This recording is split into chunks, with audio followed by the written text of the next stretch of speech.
Good morning, good afternoon, good evening, and welcome back to the Thai Expat Daily Show. I'm your host, Kieran Mack, as always, and delighted you're able to tune in with us yet again for another show. Now, before we do get started and get into the top trending stories here in Thailand today, don't forget to like this video and do subscribe to the channel. And also, don't forget to turn that notification bell on so that YouTube will let you know when the next Thai Expat Daily Show podcast is uploaded onto the platform. Now, if you like listening to us on a podcast player, there's a link down below in the description where all the available podcast players can be found. And finally, if you like the show, if you want to support the show, you can do so by buying us a coffee, and the link is also down below in the description. So now that's all done and dusted, let's get into today's stories. And of course, the news over the last few months and few weeks now has been really dominated by the political landscape and situation that has been developing here in the country. So it may come as no surprise that the top stories today are all to do with the formation of a government and of course the picking of a new prime minister. So we're going to jump into the stories that are most focused on that, and we have a couple of other things. But firstly, I just want to get into something else before I start, and that's to let people know about the daily traffic accident report here in Thailand. Now, over the last week, 17 foreigners have been killed on the roads here in Thailand, and it's far too many people that are dying here on the roads. And the main reason, and mostly by the way, on motorbikes, mainly from not wearing a helmet, driving too fast, just not knowing what they're doing on these bikes.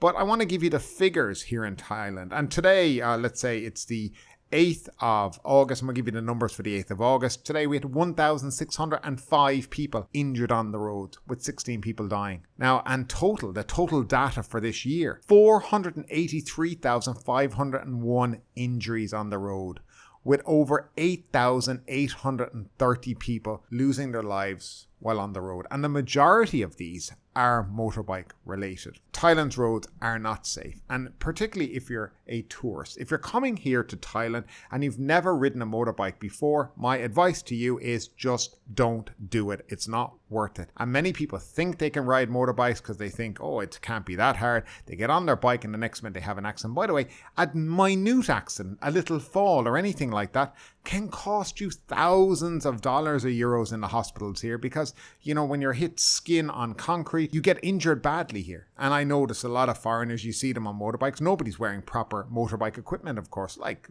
the locals as well. So when they do have accidents, you know, it's skin being ripped off, it's very bad head injuries, it's broken limbs and all these things. And I want people to understand that when you head out on the roads here in Thailand, please be careful. It is not a place for amateur driving, even though a lot of the drivers out here are very much amateurists. If you're on the roads, and I was not driving today yet again, an hour and a half from Phuket to Phang province, I mean, the things that I've seen on the road, and I think someday I'm just going to turn on the GoPro and show a video of driving in Thailand and what it looks like. It is just horrendous.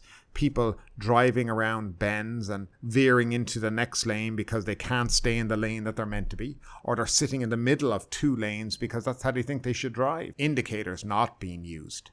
Never. It's a guessing game whether the car is turning left, right, or just keep going straight. So, you know, there's a lot of things. And of course, don't forget the ghost riders. That's why when people are driving the wrong direction up the road, and that happens all the time here. And not just motorbikes, by the way, cars. I've seen cars doing it too. So it's all over the place, and it is dangerous out there. And of course, with the monsoon season now, it's even worse. So if you are out there, please, please, please take care on the roads.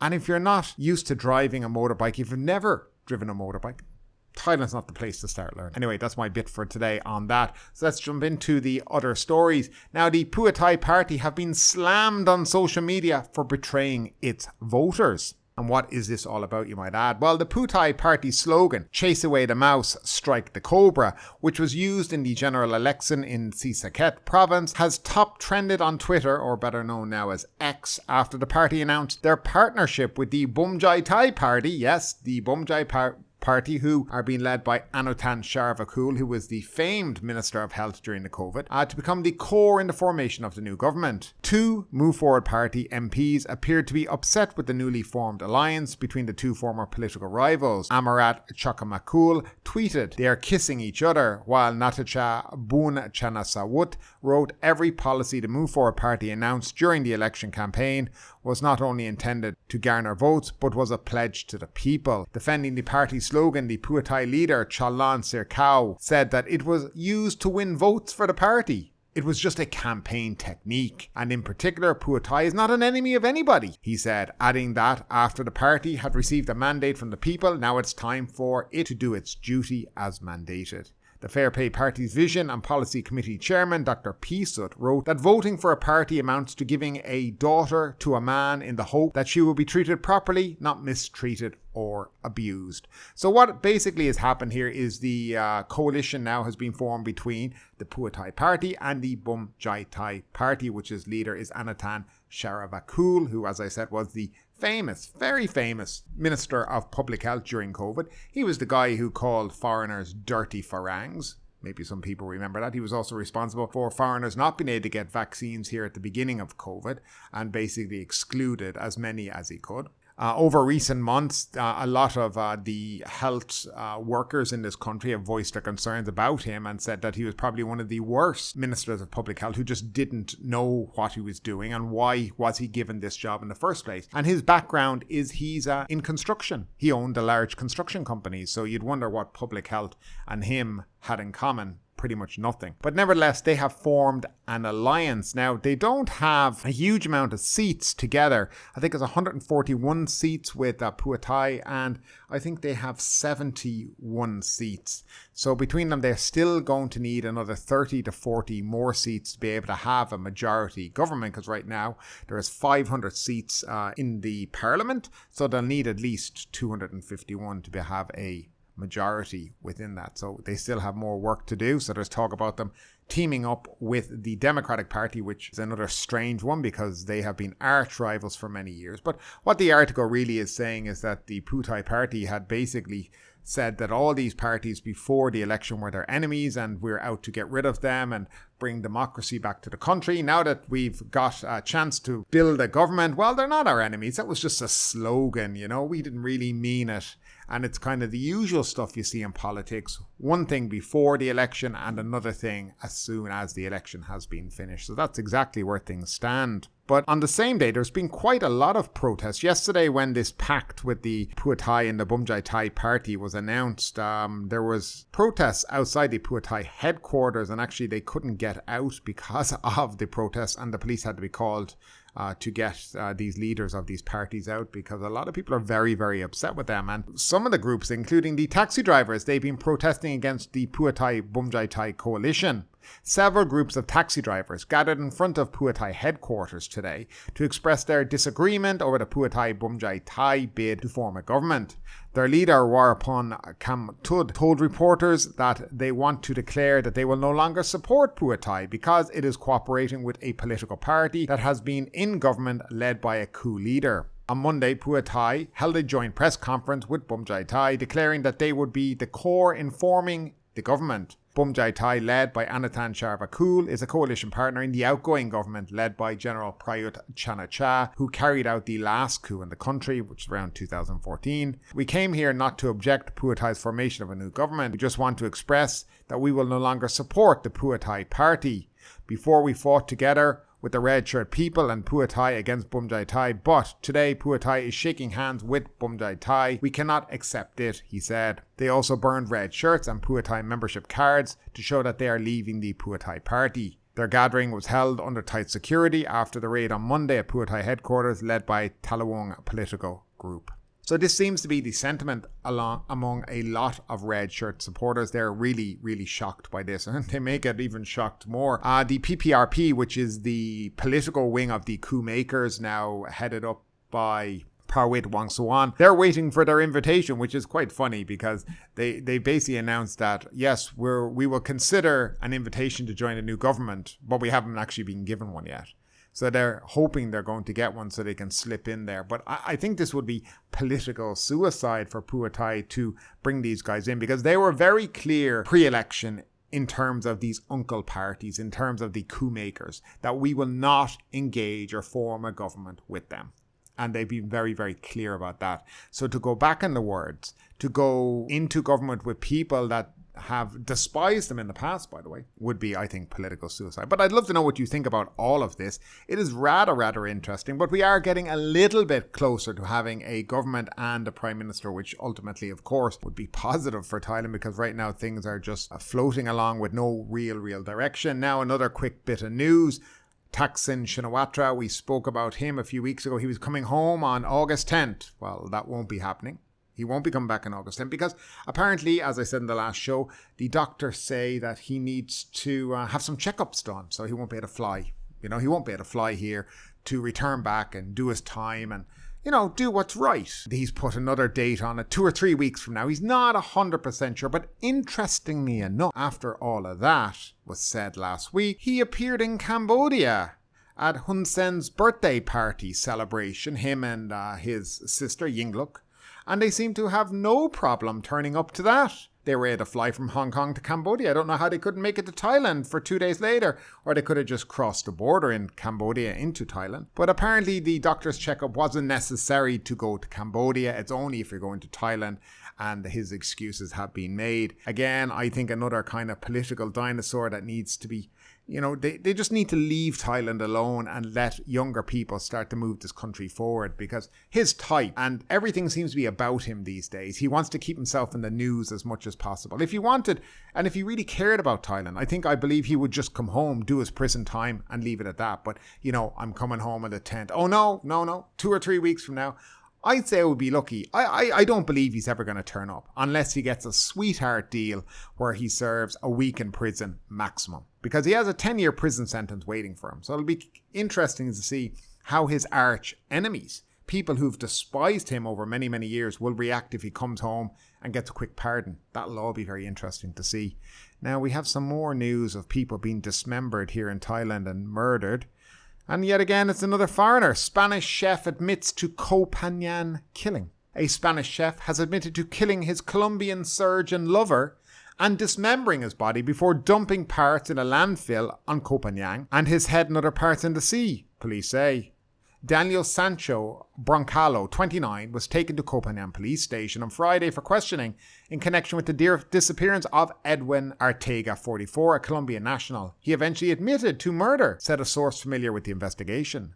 The suspect is the son of the Spanish actor Rodolfo Sancho Aguera and actress Sylvia Broncalo, a well-known chef in his home country. He also has a YouTube channel. The victim operated a successful plastic surgery clinic in Colombia. Police found more evidence believed to be human parts after searching a hotel room thought to be where the killing took place, police said on Saturday. Forensic officers collected a sample of hair, fat and tissue from the room's drain and sent them for testing.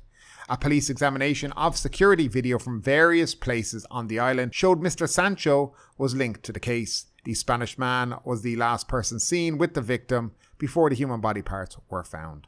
Mr. Sancho had gone to Koh Phangan police station on Thursday night to report that Mr. Ariata was missing.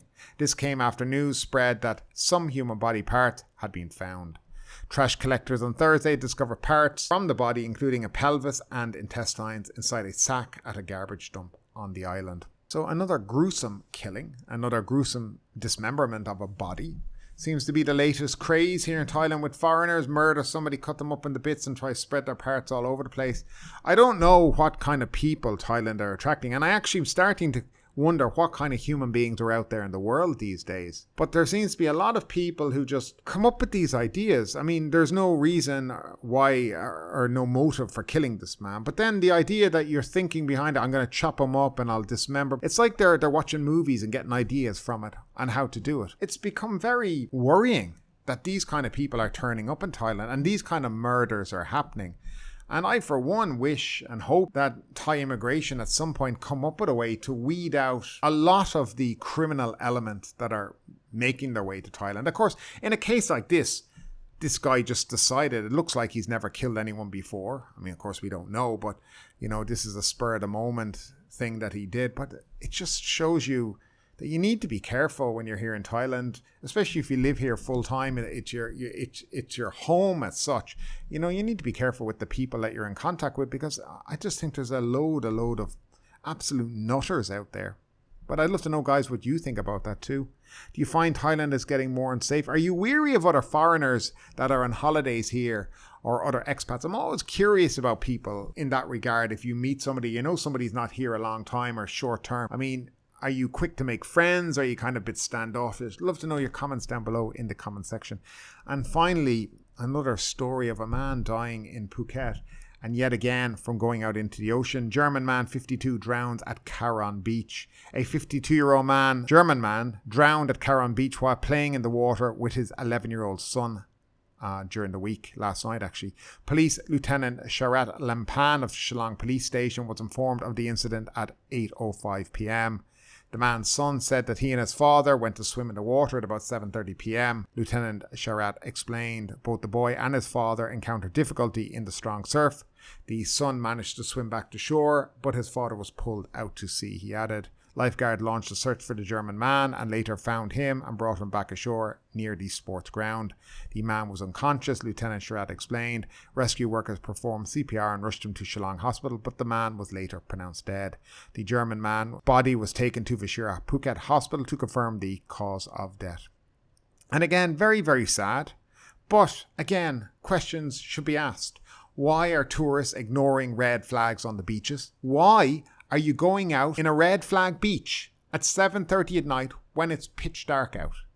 There's many, many questions here. I absolutely condolences to the son, to the family of this man, but there has to be questions asked as to why people are continuing to defy the red flags on Phuket's beaches, the clear and obvious danger that you can see when you're looking out there, and then going swimming in the dark. It all adds up to what can only be a catastrophe waiting to happen. Last week, I think it was, 6 or 7 people, foreigners, drowned in Phuket from going on the beaches with clear red flags on display and them completely being ignored. And to me, that is part of the problem. I don't know what the solution is. Is the solution to close beaches in Phuket during the low season because the foreigners won't abide by the red flag?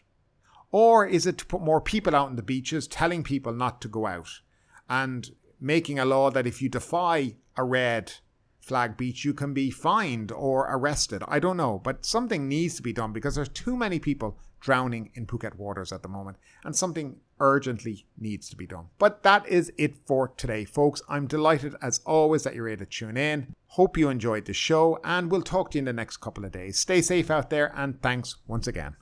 But ultimately, with this story or anything else that stood out to you today, I'd love to know your thoughts in the comments down below. Because yes, this is a news show, but it's also a conversation. Now keep that conversation going. Make sure you like this video, subscribe to the channel, share the video, and do all the good stuff that does help that YouTube algorithm. But ultimately, my name is Kieran Mack. You've been listening to the Thai Expat Daily Show, and we will see you next time.